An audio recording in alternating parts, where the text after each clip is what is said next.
जय श्री राम। मेरे प्यारे जातक जातिका मानस ज्योतिष ज्ञान के मैं हूं आपके साथ डॉक्टर राज मिश्रा। आज बात कर रहे हैं राहु की दशा को लेकर के। जब मैं राहु की दशा की बात करता हूं कि क्या फल उसका होता है, राहु की दशा में क्या करना चाहिए, क्या नहीं करना चाहिए, क्या अच्छा होता है, क्या खराब होता है, कि इन दशाओं को लेकर के बड़ा भ्रांति फैलाई गई है शास्त्र के अंदर। हाँ, राहु की खराब दशा के लिए मैं अगर एक शब्द कहूं, बेनाम सा ये दर्द ठहर क्यों नहीं जाता। किसी ने बड़ा सुंदर कहा था कि बेनाम सा ये दर्द ठहर क्यों नहीं जाता, जो बीत गया है वो गुजर क्यों नहीं जाता। जब भी राहु अपनी दशा में खराब परिस्थिति के अंतर्गत होता है तो ये कहा जाता है कि जो परिस्थितियां बीत गई है वो गुजर जाए, वो हमेशा के लिए खत्म हो जाए, मेरे जीवन में दोबारा ना आए। लेकिन मैं एक बात बता दूं, राहु की दशा को लेकर के बहुत सारी भ्रांतियां एस्ट्रोलॉजिकली देखी जाती हैं कि नहीं साहब, राहु की दशा में ये हो गया, राहु की दशा में वो हो गया, राहु की दशा में नुकसान हो गया। अच्छा, बहुत लोगों से ये भी सुना जाता है कि नहीं साहब, राहु की दशा में मुझे बहुत फायदा भी हुआ है। ऐसा नहीं है कि कोई भी दशा सभी के लिए खराब हो या सभी के लिए अच्छी हो। आप सभी लोग जानते हैं, कोई एक व्यक्ति सभी के लिए खराब और सभी के लिए अच्छा नहीं हो सकता है। वो कुछ लोगों के लिए खराब होता है लेकिन कुछ लोगों के लिए बहुत अच्छा होता है। ये नियम जनरली देखा गया है। और यही परिस्थिति अगर मैं राहु की दशा की बात करूंगा तो मैं राहु की दशा के लिए कहता हूं कि यही सेम परिस्थिति राहु की दशा को लेकर के भी रहती है। राहु की दशा के लिए जब ऋषि पाराशर ने लिखना शुरू किया, जिनकी ज्योतिष को पढ़ करके हम सभी लोग बड़े हुए हैं, जिनको बिना पढ़े शायद कोई ज्योतिषी नहीं बन सकता है, तो ऋषि पाराशर कहते हैं कि दशा मध्य सौख्यम चा स्वदेशी धन लाभ कृत दशा अंते कष्ट मापनोति स्थान भ्रंश मनोव्यथा। दशा के प्रारंभ में राहु पीड़ा देते हैं, इसमें कोई दो राय नहीं है, लेकिन दशा मध्य सौख्यम चा स्वदेशे धन लाभ कृत, दशा के मध्य में राहु हमेशा स्वदेश में, अपने खुद के देश में बहुत लाभ प्रदान करते हैं, प्रतिष्ठा प्रदान करते हैं, मान सम्मान प्रदान करते हैं। दशा अंते कष्टमापन होती, दशा के जो अंत का उनका 2-4 वर्ष होता है वो निश्चित रूप से पेनफुल होता है, ऐसा कहा जाता है।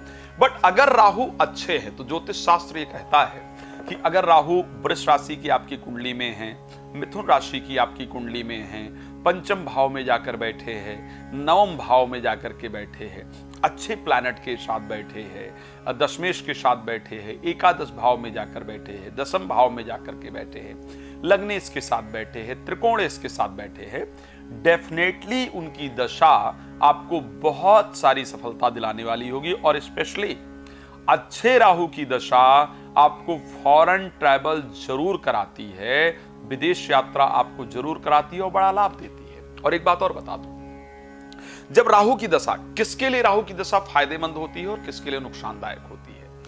जितने लोग ऐसे क्षेत्र से जुड़े हुए हैं जिसको कानूनी रूप से, संवैधानिक रूप से बेहतर नहीं कहा जाता है, या जिन कार्यों को शास्त्र विरुद्ध कहा जाता है, या जिन कार्यों को पहले कहा जाता था कि ये ब्राह्मण नहीं करेगा, ये क्षत्रिय नहीं करेगा, ये कार्य खराब लोग करते हैं, या नीचे जो लोग नीचे कास्ट के हैं वो करते हैं, तो ऐसे लोगों के लिए राहु बड़ा फायदेमंद है। अगर राहु की दशा आपके ऊपर आती है और आपका कार्य लिकर का है, यानी शराब का बिजनेस है, नॉनवेज इत्यादि का बिजनेस है, या आपका रोड कंस्ट्रक्शन का काम है, या बिल्डिंग बनाने का आप काम करते हैं, लेदर से रिलेटेड आपका बिजनेस है, जूते इत्यादि आप बेचते हैं, बिचौलिए का काम करते हैं, आई एम सॉरी लेकिन फ्रॉड का काम करते हैं, आप कुछ भी शेयर मार्केट में धन लगाते हैं, सो इतने जितने भी इस प्रकार के लोग हैं, चाहे वो बिचौलिया है, फ्रॉड है,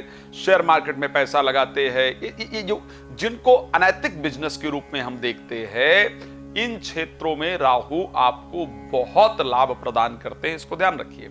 अच्छा, एक और दृष्टि से मैं आपको राहु को समझाना चाहता हूं। एक्चुअली जब मैं कलिकाल की बात करता हूं तो मुझे लगता है पापक ग्रह सबसे बेहतरीन होता है, शुभ ग्रह बहुत अच्छा नहीं होता है। उसका रीजन ये है कि जब भी हम राहु की बात करते हैं, किसी अच्छे आदमी के पास आप जाएंगे तो अगर कोई आपका काम है तो पूरा कानून से संबंधित होकर चलेगा, सीधे तरीके से चलेगा। लेकिन जो खराब आदमी है वो बात की बाद में सोचता कहता अभी इसका काम करो। तो राहु जब आते हैं तो जल्दी काम कराते हैं। राहु खराब होंगे तो क्या करते हैं, अच्छे होंगे तो क्या करते हैं। अच्छे होंगे तो आपको राहु में शादी होती है, मैरिज भी होते हुए देखा गया है। राहु में अच्छे संतान की प्राप्ति होती वो भी देखा गया है। विदेश यात्रा इत्यादि राहु में होती है, ये भी परिस्थितियां देखी गई है। आर्थिक लाभ बहुत अच्छी तरीके से होता है, ये भी देखा गया है। मलेच्छ राजा से लाभ होता है। मलेच्छ राजा मीन्स जो लोग आपसे कास्ट में नीचे है उनके द्वारा आपको बहुत लाभ होता है, या ऐसे कोई व्यक्ति शासन में आ जाए या आपका सीनियर बन जाए तो ऐसी परिस्थिति में उससे बहुत ज्यादा लाभ होता है अगर राहु अपनी दशा के अंतर्गत चल रहे हो तो। खैर अंतर्दशाएं किसकी अच्छी जाती है उस पर हम कोई चर्चा करेंगे, लेकिन आज तो हम सिर्फ दशाओं पर चर्चा कर रहे हैं। अगर राहु आपके कुंडली के अंतर्गत खराब होते हैं तो क्या करते हैं? ऋषि पाराशर कहते हैं स्थान भ्रंश मनोव्यथा। अगर राहु आपकी कुंडली के अंतर्गत खराब है और उनकी दशा आपके ऊपर आ जाती है तो फिर मानसिक अशांति, एंजाइटी, फोबिया, डिप्रेशन, डिस्ट्रैक्शन यानी बैड हैबिट, ये सब कुछ लगता है, गलत आदतें लग जाती है। लाइक मैं बहुत बात करूं, मोबाइल देखने की आदत है तो मतलब इसको जितना काम है उतना ही देखा जाना चाहिए ना। जब बिना काम के मीन्स मैं काम कर रहा हूं लेकिन मैं चेक करता हूं तो जनरली कोई काम नहीं है लेकिन मैं इसको चेक करूंगा, सो वो एक बैड हैबिट जिसको कहा जा सकता है। कुछ गलत चीजें देखने की आदत, कुछ गलत करने की आदत जो मेरे लाइफ के लिए नुकसानदायक होगी, उसी चीज की तरफ मेरा मन जो है वो सबसे ज्यादा अट्रैक्ट होगा। मैं सुंदरकांड की बात करता हूं तो हनुमान विभीषण जी कहते हैं राम जी से कि सहज पाप प्रिय तामस देहा और जथा उलू कहीं तम परनेहा। ये जो मन है इसको पाप हमेशा जल्दी प्रिय होता है। इसी प्रकार से जो आपके लिए अच्छा है वो आपको अच्छा नहीं लगेगा, जो बुरा है वो आपको जल्दी अच्छा लगेगा।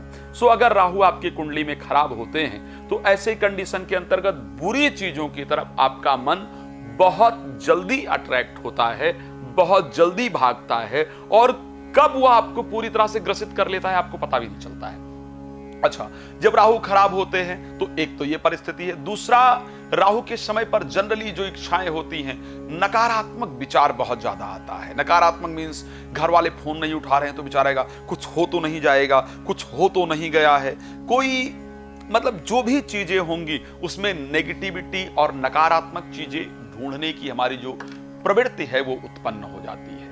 मुख से ऐसे शब्द निकल जाते हैं जो हम स्वयं भी निकालना नहीं चाहते हैं। तो ऐसी परिस्थितियां राहु के समय पर होती हैं। आलस्य शरीर के अंदर उत्पन्न हो जाता है, हम सही समय पर सही डिसीजन लेना बंद कर देते हैं, अकेले रहना प्रारंभ कर देते हैं, हमेशा घबराहट होती है, हार्ट बीट बढ़ती है, गैस इत्यादि की प्रॉब्लम उत्पन्न होती है, किसी से बात करते हुए मन बहुत विचलित होता है। तो इस प्रकार की परिस्थितियां जब राहु आपकी कुंडली के अंतर्गत नीचस्थ होते हैं तो ये परिस्थिति आपके जीवन के अंतर्गत देखने को मिलती है। राहु खराब हो और उनकी दशा हो जाए तो anxiety, phobia, negativity, bad habit, दूसरे के इन्फ्लुएंस में आना, और खास करके जब हम नौकरी इत्यादि चेंज करने की बात करते हैं सो पर्दे के पीछे की सच्चाई नहीं पता चलती है। इस टाइम पर चोरी इत्यादि जरूर हमारे जीवन में होता है, धन का बेकार का व्यय जरूर होता है। खैर डिपेंड करता है कि राहु आपकी कुंडली के अंतर्गत कहां बैठे हैं। तो अच्छे राहु की दशा में क्या होता है, बुरे राहु की दशा में क्या होता है, ये दोनों चीजें मैंने प्रयास किया कि आपको जानकारी दिया जाए। अब अगर हम राहु को लेकर के बात करते हैं कि जब राहु की दशा चल रही हो तो मुझे क्या करना चाहिए और क्या नहीं करना चाहिए। जब राहु की दशा चल रही हो तो ऐसी परिस्थिति के अंतर्गत आपको सफाई धार्मिक प्लेसों में जाकर के जरूर करना चाहिए। ध्यान रखिएगा, धार्मिक प्लेसों में सफाई इत्यादि आपको जाकर के जरूर, जो भी धार्मिक स्थान है, मंदिर है, मस्जिद है, गुरुद्वारा है, जहां पर भी आप जाते हैं वहां जाकर के आपको सफाई जरूर करना चाहिए। तीसरा, भगवान के सामने बैठ करके आपको भजन जरूर गाना चाहिए। जब भी राहु की दशा चल रही हो तो भगवान के सामने बैठ करके आपको भजन निश्चित गाना चाहिए, जरूर गाना चाहिए। खुद को पॉजिटिविटी की तरफ लेकर के आना चाहिए, यानी बार बार दिमाग में नकारात्मक विचार आएंगे, नकारात्मक ऊर्जाएं आएंगी, उससे अपने मन को चेंज करने का प्रयास करना चाहिए। अपने मन को बार बार पॉजिटिविटी की तरफ लेके आना चाहिए। अच्छे विचारों की तरफ राहु की महादशा में आपको अपने आप को जरूर लेकर के आना चाहिए। प्रैक्टिस से धीरे धीरे चीजें आपकी निश्चित रूप से परिवर्तित हो जाती हैं। जब भी राहु की दशा इत्यादि से आप गुजर रहे हो तो ऐसे कंडीशन के अंतर्गत आपको अच्छे लोगों के साथ रहना चाहिए।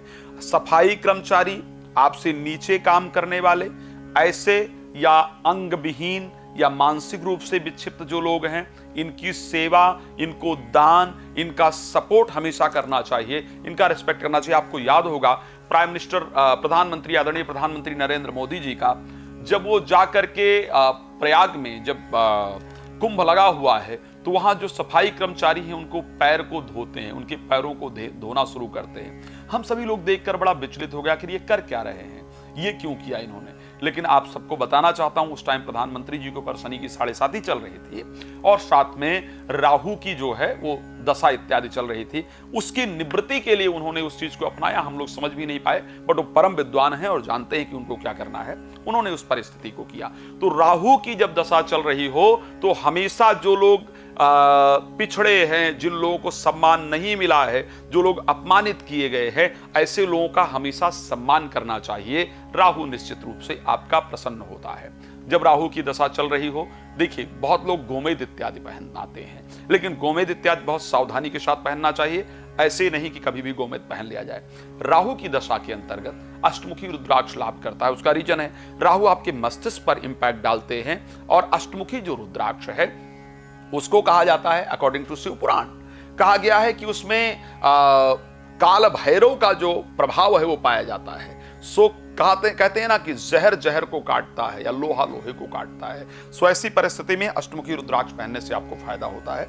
सफेद चंदन का जड़ आपको धारण करने से फायदा होता है। सफाई इत्यादि के लिए मैंने बता दिया कि करते हैं, फायदा होता है। बहुत सारी और चर्चाएं हैं राहु के बारे में जो हम करने का प्रयास करेंगे आने वाले समय में। बट नंबर है, आप दिख रहा है, अगर आप भी राहु की दशा से पीड़ित इत्यादि हैं तो आप हमें कॉल कर सकते हैं और कॉल करके हमारे साथ बात कर सकते हैं। एक और चीज बता दूं, अयोध्या में नागेश्वर नाथ भगवान शंकर है।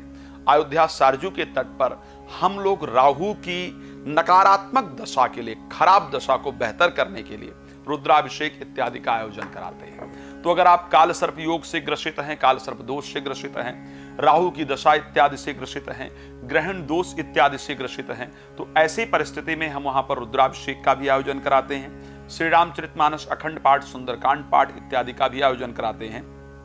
तो आप संस्था से संपर्क करके उसके लिए अपने लिए सारी चीजें आप पूरी तरह से करा सकते हैं। दूसरा, आप मुझे कॉल करके अपने बारे में डिटेल में जान सकते हैं। रात को 9 बजे और दोपहर को 12 बजे लाइव आता हूं, आप उसमें भी जुड़ सकते हैं। भगवान आपको बहुत प्रसन्न रखें। इन्हीं शुभकामना के साथ जय श्री राम। बहुत धन्यवाद।